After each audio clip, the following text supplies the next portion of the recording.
तो hey guys, कैसे हो आप लोग? आई होप बढ़िया होंगे। तो गाइस, आज से हम लोग और एक नया मांगा एक्सप्लेन करने वाले हैं जिसका नाम है ड्रैगन इन माय बॉडी। ये बहुत ही एक्शन, ड्रामा और रोमांस से भरपूर है। तो अगर आप लोगों को एपिसोड पसंद आए तो प्लीज यार जरूर कमेंट कर बताना। तो बिना टाइम वेस्ट किए हम लोग एपिसोड की तरफ बढ़ते हैं। तो एपिसोड के शुरुआत में हमें एक जगह दिखाया जाता है जिसका नाम है हेवन एंड अर्थ पवेलियन। उसके बाद हमें एक आदमी दिखाया जाता है जो कि है हमारा मेन हीरो। उसकी पेट में पीछे से उसका बेटा यानी कि प्रिंस चाकू मारता है और वहाँ पर एक दिखाया जाता है जहाँ पर कुछ खून जाके गिरता है। तो हमारा जो मेन हीरो वो कहता है कि प्रिंस तो ये तुम हो। तो प्रिंस कहता है कि पूरा आदमी आप अभी शांति से मर सकते हो। तो वहाँ पर एक लड़की भी होती है तो वो कहता है कि योर हाईनेस आप अभी शांति से मर सकते हैं। आपका बेटा राजकुमार आपके मरने के बाद सिंहासन का उत्तराधिकारी होगा। तो योर हाईनेस कहता है कि मैं समझ गया। और तभी उसका बेटा यानी कि प्रिंस उसे पीछे धक्का देता है और कहता है कि कोई इसे अभी पकड़ लो। और तभी सारे के सारे सैनिक आता है। तो सैनिक को कहता है कि योर हाईनेस मूनन आप प्रिंस तियानजू को मारना चाहते हैं, उसे अभी पकड़ो। और उसके बाद योर हाईनेस यानी कि मूनन समझ जाता है कि ये पूरा एक साजिश है और सैनिक को कहता है कि पकड़ लो उसे। और मूनन के मुंह से खून निकलने लगता है। तो मूनन कहता है कि मैं ये नहीं करना चाहता हूँ लेकिन मैं इसे और संभाल नहीं पा रहा हूँ। तभी प्रिंस को कोई कहता है कि प्रिंस सम्राट सुसाइड करना चाहता है। और तभी प्रिंस कहता है कि ये तो बहुत ही बुरा हुआ। द सिक्स डाउ बुक। और एक लड़की कहती है कि अभी हम लोग ड्रैगन एग से कैसे हैच करेंगे। उसके बाद योर हाईनेस उस ड्रैगन एग के साथ कुछ एनर्जी क्रिएट करता है और वहां से गायब हो जाता है। उसके बाद सीन चेंज होता है और हमें एक लड़के को दिखाया जाता है और उसको बहुत ही दर्द हो रहा था और वो कहता है कि मुझे चोट नहीं लगा, मैं जिंदा कैसे हूँ। और खुद को शीशे में देखने लगता है और सोचता है कि ये तो मैं हूँ जब मैं यंग था। ये क्या हो रहा है, क्या मैं रिबॉर्न हो गया? तो ये लड़का योर हाईनेस है जिसको चाकू मारा गया था और वो फिर से रिबॉर्न होकर आ गया। और तभी दरवाजे पे कोई दस्तक देने लगता है और कहता है कि मूनन क्या तुम अभी भी खुद को मर्द कहते हो? आप वहाँ क्या कर रहे हैं? दरवाजा खोलो, कॉलेज की एंट्रेंस एग्जाम के लिए और 100 दिन बचे हैं। और मूनन को कुछ भी नहीं समझ में आता। तो मूनन सोचने लगता है कि कॉलेज के लिए एंट्रेंस एग्जाम ये 500 साल पहले हुआ था, ये कैसे हो सकता है? मैं 500 साल पीछे आ गया। उसके बाद एक लड़की को दिखाई जाती है और लड़की कहती है कि मूनन अगर तुम दरवाजा नहीं खोला तो मैं वेटर से दरवाजा खोलने के लिए कहूंगी। तो मूनन सोचता है कि चलो इसे ट्राई करके देखते हैं। और मूनन दरवाजा खोलते ही लड़की उसके ऊपर कूद पड़ता है और तभी मूनन का हाथ लड़की की गलत जगह पर चले जाता है। तो मूनन कहता है कि मुझे यकीन नहीं हो रहा है कि मुझे क्या करने के लिए दूसरा मौका मिला है, आप कौन है? उसके बाद लड़की मूनन का हाथ देखकर गुस्सा हो जाता है और मूनन को मारने लगता है और कहती है कि आप अभी भी मुझे नहीं जानने की नाटक कर रही है, तो आप मेरे साथ क्या करने की कोशिश कर रहे हैं? तो मूनन कहते हैं कि देखो ये एक हादसा था, मेरा शरीर बहुत कमजोर था, मैं इसलिए इसे संभाल नहीं पाया। तो वो लड़की रुक जाती है और कहती है कि तुम बात भी किस बारे में कर रहे हो? तुम दरवाजा क्यों नहीं खोला? मैं कब से नॉक कर रही थी, क्या ये तुम्हारा रिलेशनशिप की वजह से है? देखो तुम उसके ऊपर ज्यादा ही फोकस कर रही हो। ये सुनकर मूनन कहते हैं कि मैं रिलेशनशिप पर। तो उसके बाद मूनन सोचने लगता है कि लव प्रॉब्लम, मेरा कब गर्लफ्रेंड था और वो कौन है? तो फिर लड़की कहती है कि मुझे पता नहीं ली यूटन की कौन सा चीज तुम्हें इतना पागल कर दी। तो उसके बाद मूनन को लिल यूटन का नाम सुनकर कुछ याद आता है। तो वो कहता है कि हाँ मैं इसे याद कर सकता हूँ, उसका एक डार्क साइड है। और उसके बाद वो सोचने लगता है कि ये कौन सा जगह है और खिड़की के पास दौड़ के जाता है और खिड़की खोलकर देखता है कि ये तो ऑर्किड होटल है। ऐसे सारा मेरा खराब चीजें शुरू होने लगा। और मूनन खिड़की से बाहर देखता है और सोचता है कि 500 साल पहले वैलेंटाइन डे के दिन मैं इसी होटल में लिन यूटन को अपना फीलिंग एक्सप्रेस किया। मैं अपने सामने जो देखा लिन यूटन और झांग पियूजुन एक दूसरे को किस कर रहा था और ये देखने के बाद मैं खुद को रोक नहीं पाया और बाथरूम में खुद को बंद कर दिया। लेकिन फिर भी इसके बारे में सोचना मैं बंद नहीं कर पाया। वो लड़की हर वक्त मेरा शिकायत करता रहा और मुझे पीटता रहा। झांग पियूजुन मुझे पीटता रहा और मैं की तरह जमीन पर गिरे रहा और मेरा दिल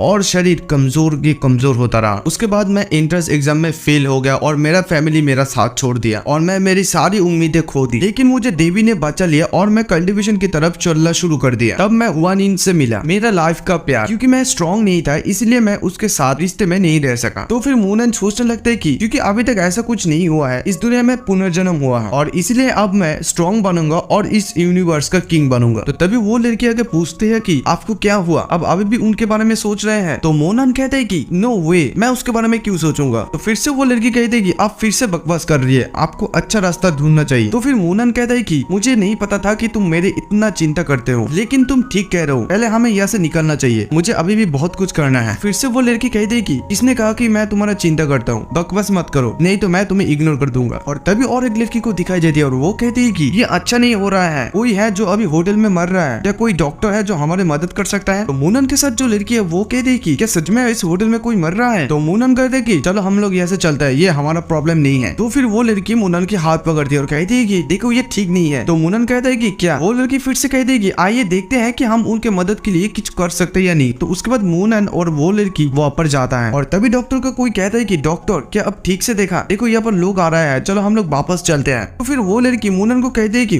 मूनन क्या तुम देख रहे हो, मैं एक ओल्ड कपल के देख पा रहा हूँ जो बहुत गरीब लगता है। मैं इस वैलेंटाइन डे के दिन कुछ रोमांटिक करना चाहता था, लेकिन मुझे लगता है कि आज का दिन बहुत ही बेकार है। उसके बाद डॉक्टर और वो दोनों कपल को दिखाया जाता है। तभी उस होटल पे रहने वाले कुछ स्टूडेंट कहने लगते हैं कि अरे नहीं यार, पूरे दंपति से एक का मौत, आज वैलेंटाइन डे है लेकिन इस बुजुर्ग आदमी ने अपना पत्नी को खो दिया। और तभी कोई कहता है कि रास्ते से हट जाओ या रहना बंद करो। और तभी डॉक्टर कहते हैं कि आई एम वेरी सॉरी, आपकी नुकसान के लिए बहुत ही मैं शर्मिंदा हूँ। और उस बूढ़ा आदमी के शरीर में कुछ चमकने लगता है। तो मूनन कहता है कि ये बूढ़ा आदमी कल्टीवेटर है, उसका शरीर में लिंक क्यों ही बह रहा है। तो मूनन फिर सोचता है कि ऐसा लगता है कि ये बूढ़ा आदमी कमजोर है और उसका कमजोरी ने उसका पत्नी को भी कमजोर कर दिया। मैं उस बूढ़ा दंपति को मदद करूंगा। उनकी पत्नी की जीवनी शक्ति अभी भी बाहर नहीं आई है, वो अभी भी उनके सच्ची प्यार के वजह से जिंदा है। इस दुनिया में ऐसा मिलना बहुत ही रेयर है। और तभी मूनन कहते हैं कि वो मरा हुआ बुढ़ा नहीं है। तभी ये सुनकर डॉक्टर कहते हैं कि शट अप, नॉनसेंस की तरह मत बात करो। और तभी मूनन उस डॉक्टर को हटाकर उस बूढ़े आदमी के पास जाता है। फिर डॉक्टर कहते हैं कि क्या आप नहीं देख पा रहे कि वो मर चुकी है, तुम छोटे पंख, तुम क्या करने की कोशिश कर रहे हो, अभी यहाँ से निकल जाओ। वो लड़की सोचने लगती है कि क्या चल रहा है, मूनन आज अपने जैसे नहीं देख रही है। उसके बाद मूनन उस मरे हुए व्यक्ति के ऊपर हाथ रखता है और कहता है कि मैं उसे प्राचीन इकुपंचर बिंदु टेक्निक से बचा सकता हूँ, भले ही मैं अभी भी कमजोर हूँ। 3 मानव आत्माएं, 7 आत्माएं, 12 ठंडी बिंदु, 3 गर्म बिंदु। तो फिर ये देखकर वो बूढ़ा आदमी कहता है कि क्या अभी भी ये प्राचीन टेक्निक एग्जिस्ट करता है, मुझे ऐसा लगता है कि वो मेरी पत्नी को अभी भी बचा सकता है। तो फिर डॉक्टर कहते हैं कि हम इस लड़के को ऐसा कैसे करने दे सकते हैं, बच्चे समझो वो मर चुके हैं, आप एक मरे हुए व्यक्ति को वापस जीवन में नहीं ला सकते। तो फिर मूनन कहने लगता है कि ग्रैंडमा, आपको अभी तक उठ जाना चाहिए, मैं अपनी औरत से आपके 6 एक्यूपंक्चर पॉइंट्स को रिप्लेस कर दिया है, क्या मैं अपना शक्ति ज्यादा इस्तेमाल कर लिया। तो फिर मूनन कहता है कि मैं इस बार कुछ अलग करने की कोशिश करूंगा, क्या आप चांदी की सुई ला सकते हैं। तो फिर वो बूढ़ा आदमी डॉक्टर को कहता है कि ये लड़का पूछ रहा है कि चांदी की सुई कहाँ है, क्या आप इसे ला सकते हैं। तो डॉक्टर कहते हैं कि मेरे पास सुइया है, वो इसे ले सकता है, लेकिन वो वैसे भी मर चुकी है। उसके बाद डॉक्टर मूनन को सुई देता है और मूनन उस मरी हुई महिला की सर पे कुछ करता है। वो बूढ़ा आदमी कहते हैं कि ये टाइगोल मेडिकल टेक्निक है। उसके बाद डॉक्टर मूनन को कहते हैं कि ये तुम्हारा क्या हुआ है, तो कैसे जिंदा हो सकती है। मैं समझ सकता हूँ कि आप उसकी इलाज करने की कोशिश कर रहे हैं, लेकिन वो मर चुकी है। और कुछ स्टूडेंट देखकर कहने लगते कि ये बच्चा कौन है, ये एक स्कूल का छात्र है, यहाँ पर कितना गड़बड़ है। उसके बाद मूनन कहते कि वो आखिरकार फिर से सांस लेना शुरू कर दिया है और सोचती है कि मैं इस मेडिकल टाई टेक्निक को इस्तेमाल करने के लिए बहुत सारा एनर्जी वेस्ट किया है, मुझे इमीडिएटली इस एशियन टेक्निक पर फिर से प्रैक्टिस शुरू करने पड़ेगा। और तभी उस महिला को दिखाया जाता है और उसके मुंह से खून निकलता है। और ये देखकर सभी के सभी लोग हैरान हो जाता है और कहता है कि क्या वो अभी भी जिंदा है। ये 2 नर्स देखकर भी शौक होती है और कहती है कि वो कैसे जिंदा हो सकती है, ये क्या चल रहा है, क्या उसने उसे रिवाइव करने के लिए उस सुई टेक्निक का इस्तेमाल किया। उसके बाद मूनन उस महिला की पल्स चेक करती है और कहता है कि ये बूढ़ा आदमी, मैंने तुमसे कहा कि वो अभी भी मरी नहीं। उसके बाद वो बूढ़ा आदमी उसकी पत्नी को उठाकर कहता है कि थैंक गॉड तुम जिंदा हो। और वो महिला को कहता है कि मैं भाग्यशाली हूँ कि मैं अभी भी जिंदा हूँ। उसके बाद वो बूढ़ा आदमी मूनन को कहता है कि थैंक यू वेरी मच मेरी पत्नी को बचाने के लिए। और मूनन कहते हैं कि इट्स माय प्लेजर। तो फिर से वो बूढ़ा आदमी कहता है कि तुमने अपने कपड़ों पर मेरा पत्नी का खून लगाया। तो मूनन कहते हैं कि इसके बारे में चिंता मत करो। तो उसके बाद वो लड़की मूनन को पूछते है कि मूनन अब इक्यूपंक्चर को इस्तेमाल करना कब सीखा। तो फिर मूनन कहता है कि आप अगर इक्यूपंक्चर को स्टडी करना चाहते हैं तो मैं आपको सिखा सकता हूँ, लेकिन इससे पहले मुझे अपने कपड़े साफ करने होंगे। तो वो लड़की कहती है कि ठीक है फिर साथ चलेंगे। उसके बाद और एक आदमी को दिखाया जाता है जो मूनन और उस लड़की को कहता है कि अगर आप लोगों का काम यहाँ पर खत्म हो गया तो आप लोग यहाँ से जा सकता है, यहाँ यान फैमिली का बिजनेस है। तो फिर उसके बाद मूनन कहते हैं कि ठीक है चलो यहाँ से चलते हैं। वो लड़की कहती है कि मूनन बहुत बदल गए हो। तो मूनन कहते हैं कि अरे नहीं तुम ज्यादा सोच रही हो इसीलिए। तो उसके बाद वो लोग वहां से निकल जाती है। उसके बाद एक आदमी को कार से उतरते हुए दिखाया जाता है। तो फिर एक लड़का उस आदमी को देखकर कहते हैं कि शांगये आप यहाँ पर आ गए। तो ये सब कुछ दूर से मूनन और वो लड़की देखती है। तो मूनन कहता है कि शांगये पूरा शहर को चलाता है, उनके पीछे वो 2 लोग कौन है। वो लड़की कहती है कि आप उसे नहीं जानते, ये दोनों शांगये और जायोंगवा हैं, वो लोग यान फैमिली से हैं। तो फिर शांगये उस लड़के से पूछता है कि वो कहाँ है। तो वो लड़का कहता है कि कौन। तो फिर शांगये उसको एक चाटा मारता है और कहता है कि मैं यान फैमिली के दूसरे पुराने मास्टर के बारे में बात कर रहा हूँ, आपके मालिक को आपको इस बारे में पहले ही बता देना चाहिए था, क्या आपके मास्टर ठीक है, पैकेज कहाँ है। तो थप्पड़ खाने के बाद उस लड़के को अकल आता है और कहता है कि सब कुछ ठीक है, वो अभी पुराना हो चुका है, बॉक्स यहाँ है। उसके बाद शांगये उन दोनों को कहता है कि यंग मास्टर और लिटिल सिस्टर सब कुछ यहाँ पर है। उसके बाद मूनन उस लड़की को बास पर छोड़ता है और कहता है कि तुम्हारे साथ दोबारा मुलाकात होगा, थैंक यू फॉर एवरीथिंग। तो वो लड़की कहती है कि कोई बात नहीं, आपको एग्जाम की तैयारी करनी है, मुझे आशा है कि आप बहुत ही मन लगा कर पढ़ेंगे। तो मूनन कहते हैं कि जरूर। और वो लड़की कहती है दोबारा मिलेंगे। उसके बाद मूनन सोचता है कि 500 साल पहले मैंने नहीं सोचा था कि मेरे पास अपने रिश्तेदारों को कॉल करने के लिए समय होगा। उसके बाद मूनन उसकी फैमिली को कॉल करता है और कहते हैं कि मैंने आपको लंबे समय से नहीं देखा है, आपका शरीर कैसा है, क्या कल रात तुमने मुझे फोन किया था। तो फिर फोन की उस साइड से जवाब आता है कि क्या हुआ, व्हाट्स गोइंग ऑन, मुझे बताओ। तो मूनन कहते हैं कि कुछ भी नहीं, बताओ लड़कियां कैसे हैं। उसके बाद मूनन की इस फैमिली की एक मेंबर को दिखाई जाती है, फोन पर कहती है कि हम सब बहुत अच्छे हैं, आप पिछले कुछ दिनों में घर नहीं आए हैं और आप अभी फैमिली के बारे में पूछ रहे हैं कि हम लोग कैसे हैं। तो मूनन कहते हैं कि मेरे मन में अभी बहुत सब बातें हैं, अभी बहुत देर हो चुकी है, मैं दूसरी बार वापस आऊंगा। उसके बाद मूनन सोचने लगता है कि मैं पिछली बार मेरे फैमिली के साथ था, मैं मूजन यन के साथ नहीं रह सकता था, मुझे उम्मीद है कि इस बार नए होगा। उसके बाद मूनन सोचता है कि मेरे पास इतना समय नहीं है, मुझे स्ट्रॉन्ग बनने की जरूरत है, स्ट्रेंथ ही सब कुछ है, कोई यार बकवास नहीं। तो